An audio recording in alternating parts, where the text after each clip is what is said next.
એટલે હું તમામ બ્રહ્મશક્તિઓ, સમજણી અને શિક્ષિત જે લોકો છો, બાકીના લોકોના મગજમાં નહીં ઉતરે કદાચ આ વાત, પણ જે લોકો શિક્ષિત છે, સમજુ છે, એ લોકોને હું નમ્ર વિનંતી કરું છું કે આવા 2-4 જે અસામાજિક તત્વો છે ને, કે જે દીકરીઓની પાંખોને કાપવાની વાતો કરી રહ્યા છે, પ્લીઝ એને સમાજમાંથી દૂર કરો, નકર આપણો સમાજ ક્યાંયનો નહીં રહે.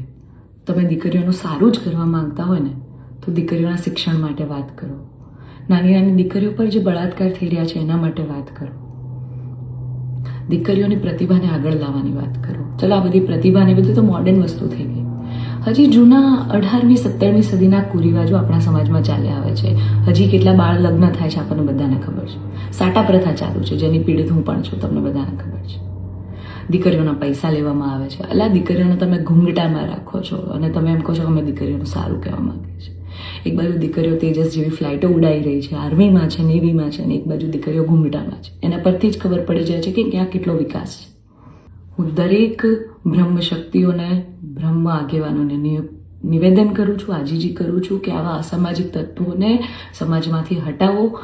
જેટલા પણ લોકો હવે મારા પરિવાર વિરુદ્ધ કંઈ પણ પોસ્ટિંગ કરશે, કમેન્ટ કરશે, એમના વિરુદ્ધ હું કાયદેસરના પગલાં લઈશ. કારણ કે એક દીકરી તરીકે, બ્રહ્મકન્યા તરીકે, જ્ઞાતિના નીતિ નિયમો પ્રમાણે જ્યારે હું ચાલતી હતી ત્યારે નાતના જ કોઈક લોકોએ મારા પરિવાર પર ચીટ કર્યું, અમને અંધારામાં રાખ્યા. એક દીકરી એક સગપણમાં હોય અને તો પણ બીજી સમાજમાં ક્યાંક લગ્ન કરી લે, તમને 2-2 વર્ષ સુધી છુપાવે, તમને ક્યાંય નહીં. તો જ્યારે આ આફત આવી ત્યારે મેં નક્કી કર્યું કે ભાઈ હું આ રિલેશનમાં નહીં રહું.